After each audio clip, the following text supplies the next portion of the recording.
Hi everyone, আসসালামু আলাইকুম, welcome to another videos. আমি আসলে ভাবতেছি যে এনসিপির কি অবস্থা হইতো যদি ওই দল থেকে নমিনেশনে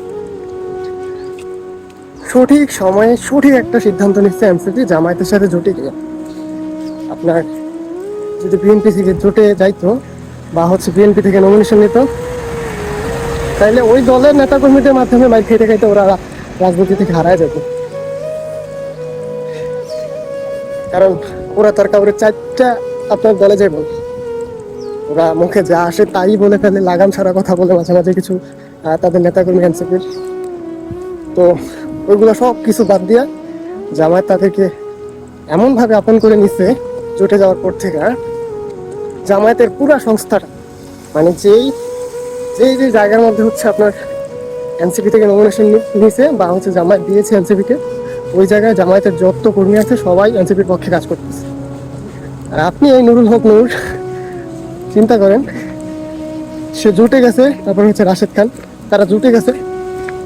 জুটে থাকা সত্ত্বেও তাদেরকে বিভিন্নভাবে হেনস্থা করা হচ্ছে তাদের ওই জোট সঙ্গীরাই।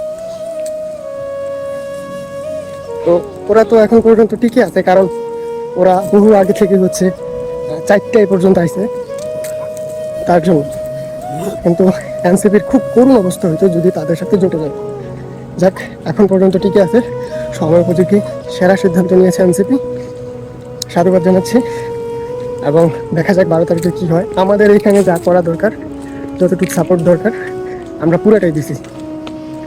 জামায়াত জোটে যারা যারা আছে নিজেরটা দিছি এবং চারপাশে যারা আছে তাদেরকে ডাইকা বলছি, রেজিস্ট্রেশন করাই দেওয়া হয়েছে এবং তার পছন্দ মতোই ভোট দিছে।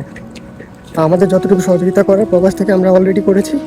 এবার দেশের মানুষ আপনাদের বলা, ইনশাল্লাহ 12 তারিখ আপনারাও আপনাদের মনের ভিতরে থাকা মার্কাটার মধ্যে সিল মারেন এবং ন্যায় ও ইনসাফের প্রতীক এবং ইসলামিক শাসন ব্যবস্থাকে আগামীর বাংলাদেশে জয়যুক্ত করুন। আসসালামু আলাইকুম।